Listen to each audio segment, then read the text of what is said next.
নমস্কার বন্ধুরা, আজকে আমি করছি আমরা টক ঝাল মিষ্টি আচার তৈরি করে দেখাবো। তাই আচারটি তেল ছাড়া বা কোনো রকম রোদে দেওয়া ঝামেলা ছাড়াই তৈরি করে নিতে পারো, আর একবার বানিয়ে সারা বছরের জন্য সংরক্ষণ করে রাখতে পারো।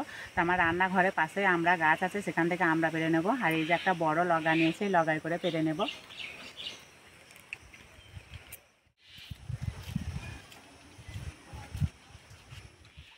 এই যে কি বড় আমরা গাছ, আর কত আমরা ধরে আছে, আমি নিচেরগুলো পেরে নেব।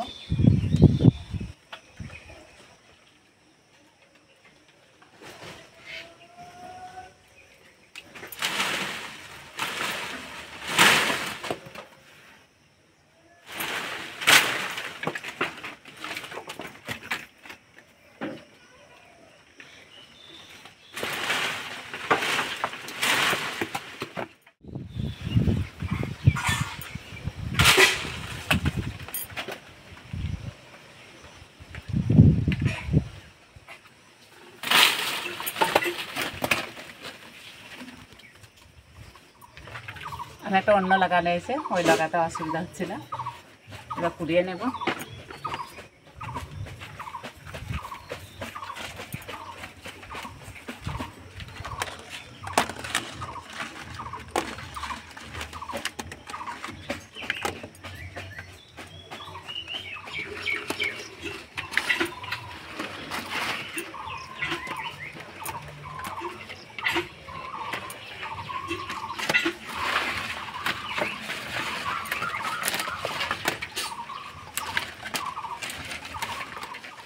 চলে যাব রান্নাঘরে।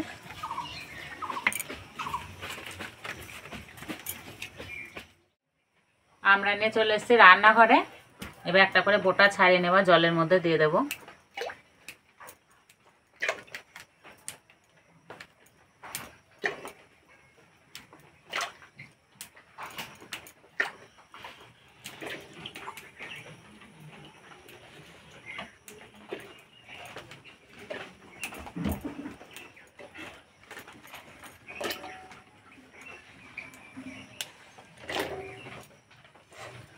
পরিষ্কার করে ধুয়ে নেব।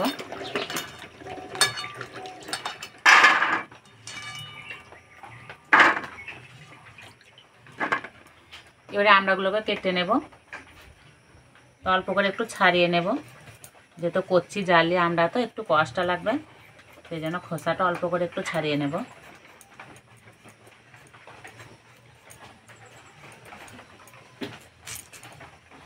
এইভাবে দুটো ভাগ করে কেটে নেব।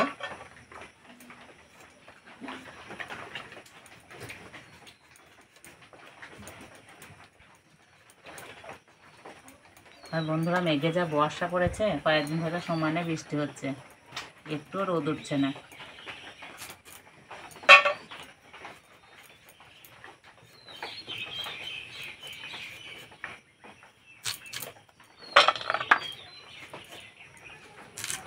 আমরা এইভাবে একটু কেটে নিতে যা সময় লাগবে, আচার করতে একদমই সময় লাগবে না। এবারে আমড়াগুলো একটা বড় জায়গায় ঢেলে নেব। আমড়াতে দেবো এই বাটির 1 বাটি চিনি, এখানে 200 গ্রাম মতো চিনি আছে। চিনিটা ভালো করে মাখিয়ে নেব।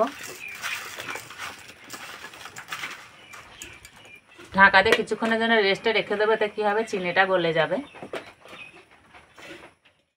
উনানে কড়াই বসিয়ে দিয়েছি, আমি আচারের জন্য গোটা মশলা ভেজে নেব। কড়াই দেবো 2টো শুকনো লঙ্কা, গোটা জিরে, গোটা ধনে, আর নিয়েছি 5 ফোড়ন।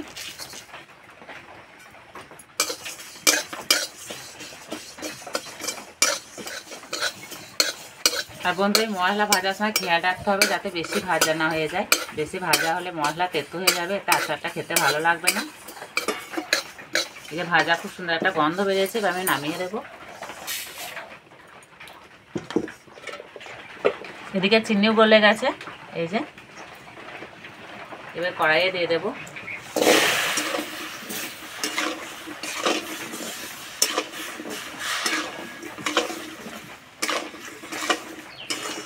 তো বন্ধুরা, আমার কাছে চিনির দানাটা একটু মোটা ছিল, সেই দানা দিয়ে করছি। চিনিটা একটু কম গলেছে, তোমরা চাইলে যে ছোট দানাগুলো পাওয়া যায় সেটা দিয়েও করে নিতে পারো।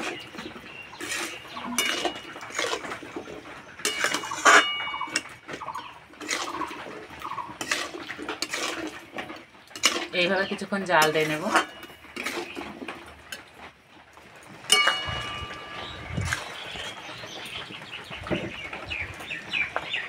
এবার দেবো অল্প একটু হলুদ গুঁড়ো, লঙ্কা গুঁড়ো,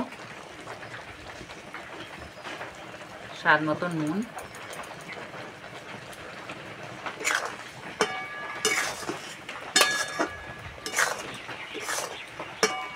ওদিকে রসটা মরতে থাক, আমি এদিকে ভাজা মশলাটা গুঁড়ো করে নেব।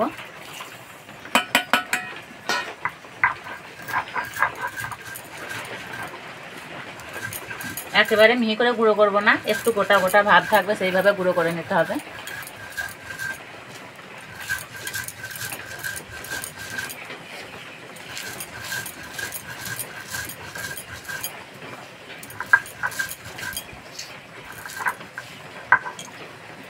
ঠিক এইরকমভাবে গুঁড়ো করে নিতে হবে।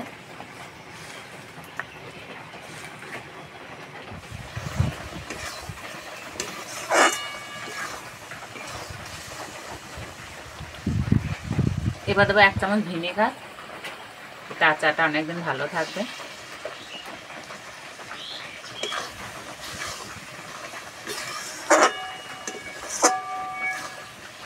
এবার দেবো ভাজা মশলা গুঁড়ো,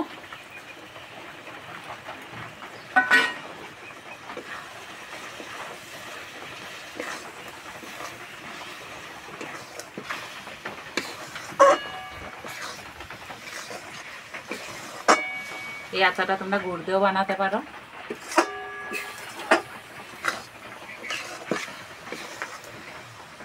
হয়ে গেছে, এবার নামিয়ে দেব।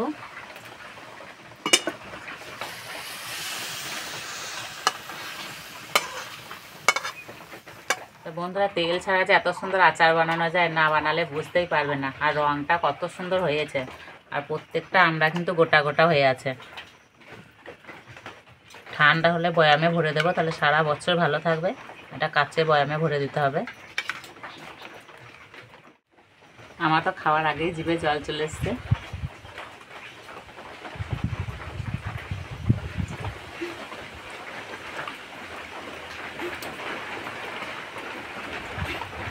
সত্যি বন্ধুরা, দারুণ লাগছে খেতে।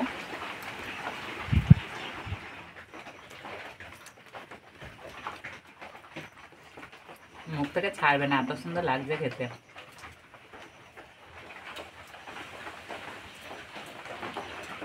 বিকেলে আড্ডায় যদি এরকম একটা আচার থাকে না, একদম জমে যাবে। আর এই বর্ষার সময়তে যদি ঘরে আচার থাকে, তাহলে অন্য কিছু লাগবে না, শুধু মনে হবে আচার খাই আর আচার খাই। তো এইভাবে আচারটা তৈরি করে খেয়ে আমাকে কমেন্টে জানাবে কেমন লেগেছে। তো আজকে আচারের রেসিপিটা ভালো লাগলে বন্ধুদের সঙ্গে শেয়ার করবে, চ্যানেলটি সাবস্ক্রাইব করবে। তার যে পর্যন্ত আবার অন্য কোনো ভিডিওতে দেখাবে, তখন সবাই সুস্থ থাকবে, ভালো থাকবে, সাবধানে থাকবে, আমার সঙ্গে থাকবে।